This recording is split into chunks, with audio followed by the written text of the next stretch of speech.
There we go. Now that that's the silence out of the way, we can return to the rest of our format. It is a format. Not speaking is a format. All right.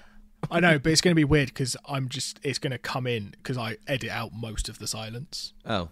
So I might have to leave this one in. People might turn off. Imagine that. Imagine them not wanting to listen to us. I mean, I can, because I don't want to listen to you.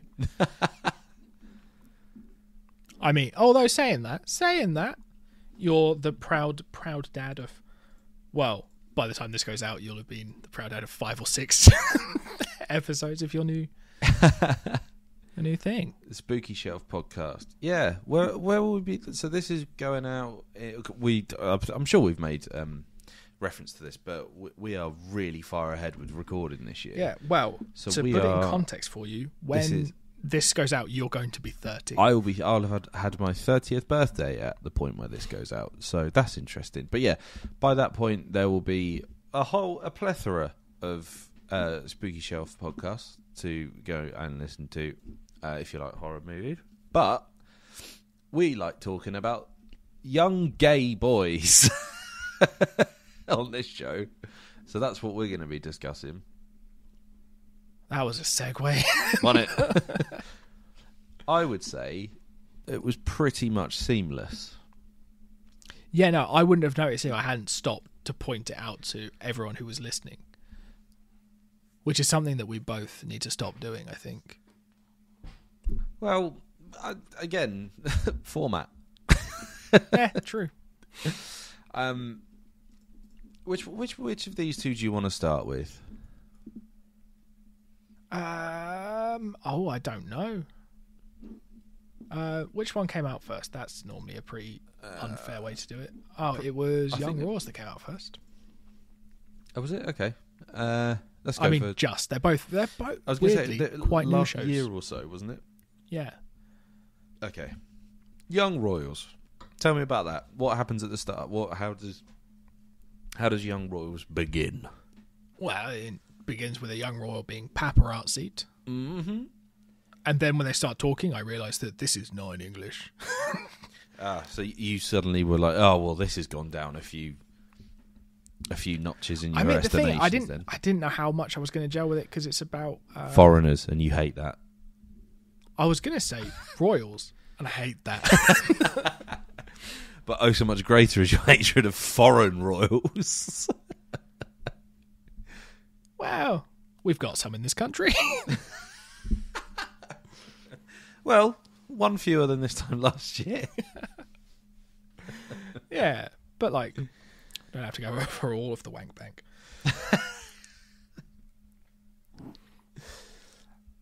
But yeah, I mean, I didn't know how I was going to gel with it because I don't see it as it's not really rife for drama as someone who's watched all of The Crown. And Game of Thrones, the other royal show. Oh, that's bizarre. I've never thought about The Crown and Game of Thrones being somewhat similar, but also one of them is far better. Yeah, the one with dragons. So that is not a very nice way to talk about Claire Foy and Imelda Staunton. And Olivia Colman, who also played the Queen. But yeah, he gets punched in the face at the start, and I was like, oh, cool. Living the dream, guy who punched him in the face. And then it's just kind of that normal, I guess, royal thing where he was a bit of a loose cannon, gets sent to a private school. Because, that's a punishment. Yeah, that will be a recurring theme with what I think about this, is struggling to give a shit about someone who's the most privileged in one of the most privileged positions in their country. So yeah, which I think is why I wasn't really sure that I'd give a fuck. Yes. Because it's hard to relate to that kind of person. Whatever your economic background is, how do you relate to someone who's had like that much privilege and taxpayers' money? Yeah, I mean that was that again. That's the core sort of thing that I struggle with as well. Is that I'm like, well, I don't really see why I should care about, you know. Oh no, you've had to go to a private school. Oh no, you're struggling to fit in. I don't give a fuck. You're doing okay. You know, you're doing better than 99% of people in the world. I don't care that you're like feeling like a bit of an outsider, or you know, you want to get to a party or whatever. I struggled to give a shit, which is kind of, I guess it's not predictable for us, but that's entirely what I thought the reaction was going to be from you as well. I'm not entirely sure if maybe it's the point. Yeah, possibly. But then, if it is, we've missed it. Yeah. Because I get maybe the point is that he'll have like some sort of evolution while he's there and be not a spoilt little brat cunt at the end of it. Sure, but at the end of it, he is still going to go home to his parents, who, you know, are, I guess, the king and queen. I don't know. I didn't really I don't know. Maybe in the last episode, you see like he gets crowned. Little Peter Dinklage walks around the corner and just goes, "Kings are dropping like flies." You just go, Holding "Oh no, a big this cake. is Game of Thrones." But I mean, I guess that whole thing is going to be that there's going to be some friction about his partner choice, I think, throughout the show. Yeah, that was the one sort of bit that I was like, okay, yeah, fine. Like, I still don't care about you, but at least at this point, you're becoming slightly more human. I don't think there's any of the characters that I was really like, because even the people that they look down on are still going to a private school. Yeah, I'm not sure you can tell that story anymore. You know, just like we say, in a time where we've all hopefully had a look at what our privileges or might be, and where we might have, you know, had advantages over other people. Making a show about a prince who's having a bit of a tough time at school, I don't really give a shit. That's the trouble. Because it's not even like Prince and the Pauper, it's Prince and the slightly poorer prince. That's what I thought it was going to be. I thought we were getting a sort of an adaptation of the Prince and the Pauper story, but then when it turned out that the Pauper is actually still minted as fuck as well, I lost interest again. Yeah. I mean, it also doesn't make it... Oh, I've just read here he's got a scholarship, so he's not actually... But I don't know, because it still sort of does just feel like, even with a scholarship, it's still a private school, and it doesn't look like he's trying very hard. Yeah. I did find it in, like... There were funny moments in it where, like, they're in their classroom and they're just, like, having it off, like having a debate about tax avoidance versus like the welfare state, and it's like, yeah, oh, this is what rich and poor people would talk about if they were in the same like room. And then the person who's arguing that like, if you do it, it's like, if you do it, it's tax avoidance. If I do it, it's I can't remember what the actual phrase is. I can't. He's disgusting or a crime or something. Yeah, it's a criminal offence or something. And then it's just like, but we all know who got the most welfare. And it's like, I don't know if you can call what a royal family gets from the state welfare. Because his brother drives a Ferrari. Yeah, it was just too much of a barrier for me to give a shit. And admittedly, at the time that I was watching it, I was also making mashed potato. So I was watching it like with with my phone on a stand and earphones in and listening to the dub version, so I didn't get that. This is something else that I wanted to talk to you about. Is do you think when we watch stuff in a foreign language or a language that isn't English and we have subtitles on, which is generally my preferred way of doing it if I get to choose over a dub or a sub, do you think we sort of apply do we think it's more cultured and more highbrow than it actually is because we're having to read subtitles for it? Like, do you think we're not brilliant at actually discerning whether or not something's good because we're like, oh well, it's in a language that I don't understand, I'm having to read the subtitles, so it must be high art, Yeah, but good. Yep. Next question. I've also seen subtitles under a Geordie, so.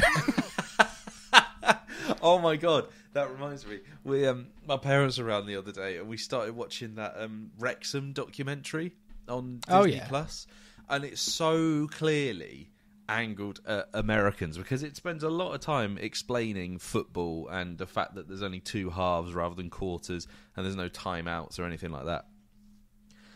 And then it cuts to like some of the Welsh people who are watching. Like, there's one guy who he runs the pub that all the Wrexham fans go to before and after the game. It's like he's the only person in the entire thing that has subtitles, and we could understand him perfectly. Yeah, I need to watch that at some point. It does look good. Do you know what? It's all right, actually. It's not bad.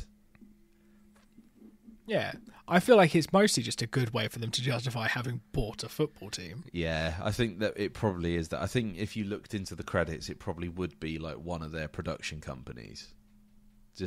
But I mean, that is the angle that they're going for. Is they're saying, look, we understand that we're the outside bet, that we're the guys from Hollywood, and they do speak quite earnestly. They do say, look, we will absolutely take the piss out of ourselves. We'll never take the piss out of the situation because it's. This is the thing they keep coming back to, is that they feel they're investing in the community. If they invest in this football club, it brings the community together and gives them all a common thing. Which, okay, sure, but also I think they just wanted to do it because it's a cool thing to do. Yeah, also, I mean, Ryan Reynolds has shown up to, I think, as far as I'm aware, turned up to a lot of the games. Maybe not all of them, but a lot of them. This is what prompted us to watch the documentary, is that because my brother was around, he's obviously football mad. He wanted the football on, and it was Wrexham against, I think it was either Sheffield Wednesday or Sheffield United. I can't remember. I think it's Sheffield United. And we just had the football in the background while we were chatting, and it kept cutting back to Ryan Reynolds, and he was there. And I was like, oh yeah, I think there's a documentary about it. So we started watching that. The other mad thing is that my brother's a big Bournemouth supporter. He's got a season ticket to Bournemouth. He goes to all the home games and then some of the away ones as well. Do you know who's a part owner in Bournemouth? No, because it's a football club and I don't care. You wouldn't guess it at all either. It's fucking Michael B. Jordan. What?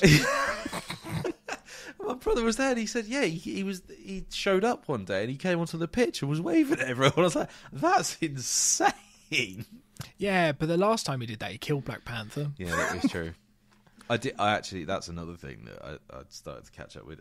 I watched the opening sort of 5-10 minutes of it because I was like, I want to know how they get round it, and the way they do it is, I thought it was a bit of a cop-out. But I don't know how you do that well. Yeah. Don't worry, the rest of the film feels a bit like that as well. It kind of feels like they had a big story planned and then they went, we've got to do something else. But that's the thing. I think they did the same story, but there's a lot of it may be just like, I just would rather he wasn't dead, which I think is probably the case. I think that's what most people would think, I guess. I'd heard rumours like there was a script flying about that would have been about T'Challa's son, and it would have been a lot of dad stuff, but obviously that couldn't go ahead. Yeah, but I think what they did, I think they built it around their central idea for Black Panther 2, and then had to justify some changes, tweak it. Yeah, But I think overall I still enjoyed it. I don't think it could ever have lived up to the first one, but yeah, particularly when something as big as its star dying happens, you know. So yeah, fair enough. I mean, this just proves that Young Royals is that good that we're on another royal family of Black Panther. But speaking of comic book adaptions. Oh, I thought we were going to go into a really nice segue about House of the Dragon update there. Speaking of royal houses. Also, that also works. We've done 2 segues, and now we're talking about them. Yeah. Yep. That's about on brand for us. Okay, House of the Dragon update. House of the Dragon finished update. it. I have finished it, yes. Good update. I thought it ended on a very strange note. Like, it just sort of fizzled. There wasn't like a big thing, really. Like, fair enough, Matey's dragon got bitten out of the sky, but I mean, it also feels like very much a setup for what is absolutely definitely happening with season 2. So I'm looking forward to it coming back. I just wanted it to continue, which I don't often have with shows, to be fair. Yeah, so, I think they cut it at a good point. Like when the dragon split in 2, they're just like cut. Yeah, that was amazing, and it cuts to Daemon going in to tell Rhaenyra, is like, by the way, we've just had news. My first thought, however, was, how the fuck did they know? Like, he was just in the sky. Yeah, but then Patchy Boy will go home and brag about it. He'll be like, oh, you'll never guess what my dragon did when I lost control of it a bit. It ate another dragon. Whose dragon? Oh, you know... Doesn't matter. Not important. You know Rhaenyra? Well, she's going to be mad. You know, he took me eye. Basically, it's just all gotten out of hand, and now my dragon's eating him. Yeah. It was really good. And I think it's a good way to leave it. Like, leave people wanting the next season. Yeah. I think overall, I prefer the first half, just because that's a bit more sort of the politicking, and actually, what I realised is how big of a presence Paddy Considine was, because where he's not in the last episode, it all kind of goes to shit for his family, doesn't it? It did sort of. You know, I could have done... Well, I didn't want more of him, because obviously that was the point of his story. His arc was to be, you know, the aging king who just wants his family all to get on. And he offers Daemon, like, he's like, look, you know, we've had our differences. Let's just fucking forget about it, and let's just be, you know, brothers. He did what he really wanted the best for everybody, and just wanted everybody to be friends. Like, yeah, and then as soon as he died, his brother fucked his daughter. But then that did make me laugh when he started talking about Aegon. And he's like, no, this whole thing could have been avoided if you just clarified it's not the fucking cunt you meant. Not this one.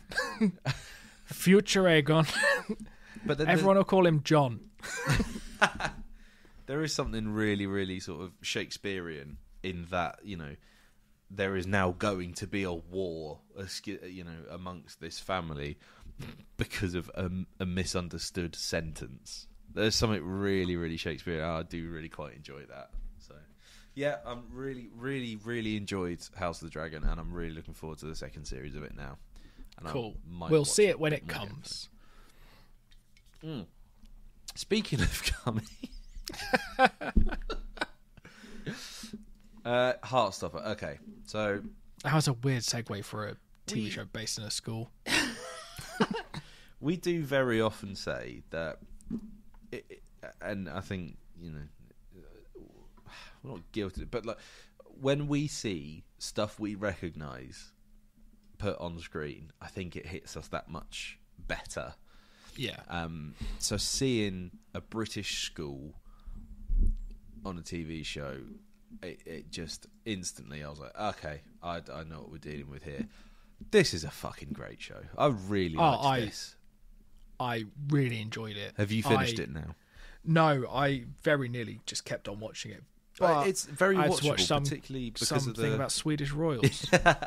particularly because of the length of it. I actually didn't. I just assumed, because generally the shows that we do are somewhere between 40 minutes to an hour long. I thought it would just it was just another one of those. So when it ended, I was like, oh no, carry on. Yeah, and it's just a bit of a nice show. Yeah, Like there's nothing. Like there's a bit of drama because kids and figuring themselves out is always going to lead to drama. But it mostly just seems like a quite nice story about Charlie just being like, God, I just want to be happy. yeah, and they're really likable. Most of them are very, very likable guys, aren't they?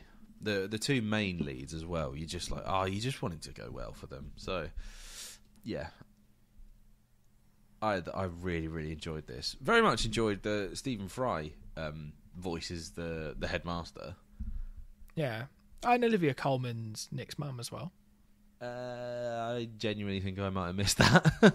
I was again cooking while I was watching this. Oh, it's good that your enjoyment came through it, despite watching the English dubbed version. I watched the original English version.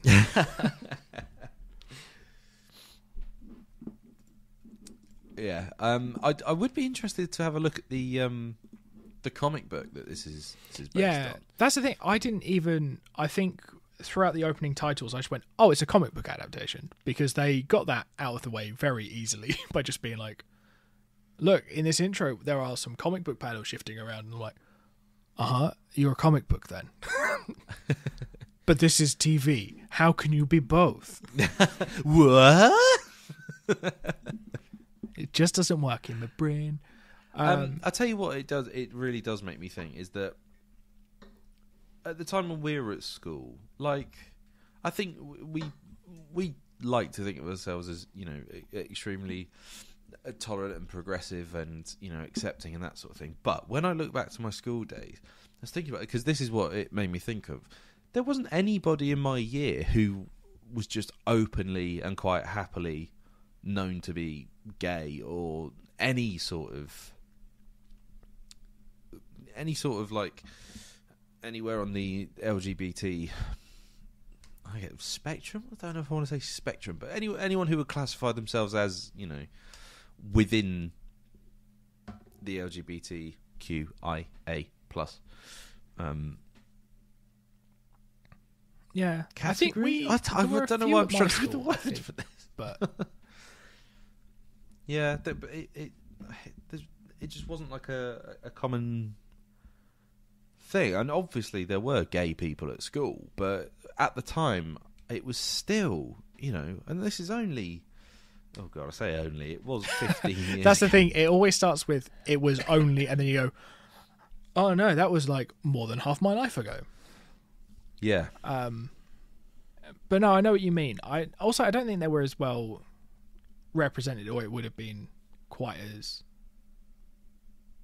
accepted is the wrong word. Because, ultimately, kids mostly don't give a shit, I think. The thing is, and now I would really, really hope that schools for kids now are a bit more, like the school that we see in this, is that, I mean, granted, there is a trans character who's been, bullied out of the school, which is horrendous. But you would I would really, really like to think that, the generations after us are more accepting than even, we are.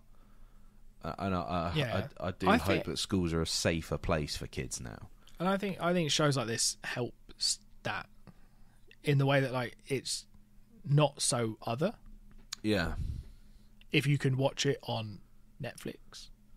I was going to say telly, but that would just be showing my age. Do you know what? It does make me wonder what the sort of the culture around Netflix shows at schools is now.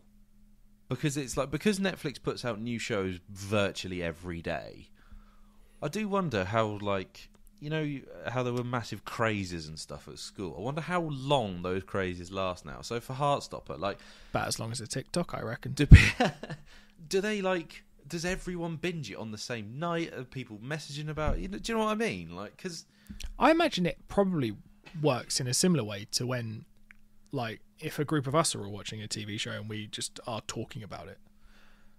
Or, like, and they can do the same things that we can. They just won't use Skype because they're not 80. And they'll be able to, like, sit and do, like, watch parties like we do. Yeah. Except not like we do because we can drink. Soccer. Yeah. God, those losers with their healthy livers and, like, prospects. Not us old jaded fools. Apparently that is a big thing. Like, there is a huge generational difference in drinking now. Like, kids don't really drink in the same way that That's because did. they're not as sad as we are. Do you know why? It's because they all talk about their problems and share it amongst friends and are really healthy. But I don't Losers. understand. Why don't they just go get pissed? Like good 14-year-olds. Yeah, I would quite happily. I feel like this would be a very good show for me and Lise to watch just in the evenings and stuff. I also think it would really, she would find it incredibly emotional watching something like this because she is a sucker for, like, a nice love story. So, and I hope she ended that up is with where you. this stays. Exactly. It's like in Sex Education. I can't remember which character says it, but like, I thought you were talking about being at school still. It's like essentially, I was like, I don't understand how this tangent is going to happen. Don't wash it like that. Give it here. You know, that's. There's a thing in Sex Education. I can't remember which character it is, but it says something along the lines of, "I'm gay. Every show or movie about my kind of people ends in them dying." So I hope it doesn't do anything horrible like this. But apparently, Big Boys is quite similar to this as well, which came out last year. Yeah, I mean, I'm definitely going to watch more of this. Yeah, Young I Royals, feel like it's going to be so incredibly. Yeah, I feel like this is going to be incredibly watchable and just very, very easy, casual watching. You know. So yeah, I'd quite happily sit through more of this for sure. Yeah, I also have a feeling that there will just be something that happens at some point. I'll just be like, just messages, be like, made me cry. Yeah, yeah, definitely. Oh, actually, no. What I'll do is I'll text you and say like, I'm going to get drunk now. Do you want to come? Well, I mean, as long as that's Thursday night, we can do, because yeah, I'm heading over your way. We're going to the horror show on a Friday morning, aren't we? Friday, 10 o'clock in the morning, which actually, now that I think about it, might be slightly quite an early start for us all. I've already told Jack what time we have to leave. Good. That's right. I'm amazed it's that way round, I'll be honest.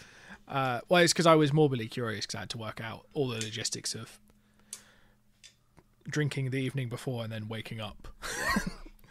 Because that's not how I like to operate. I like to drink until I'm dead. On the inside. Well, you could switch it round. We could... I mean, it doesn't take long. Wake up early and then start drinking. Okay, what's the next episode we're doing? The Lincoln Lawyer, which is a Matthew McConaughey film.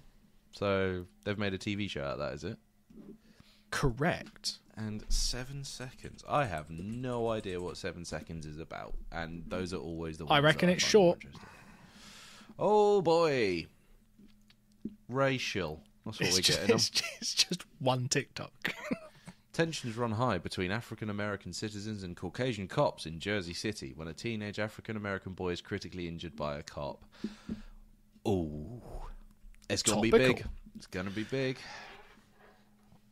When's it never topical, though? So that is the problem. Yeah. Because we could release it in April and it could be just off the back of something horrendous happening that Americans don't see that way. But yeah, watch Heartstopper. Don't bother with Young Royals because we don't care. Because you hate them bloody foreigners, don't you? No, I keep that. It's the Royals I don't like. But it's the way I say it.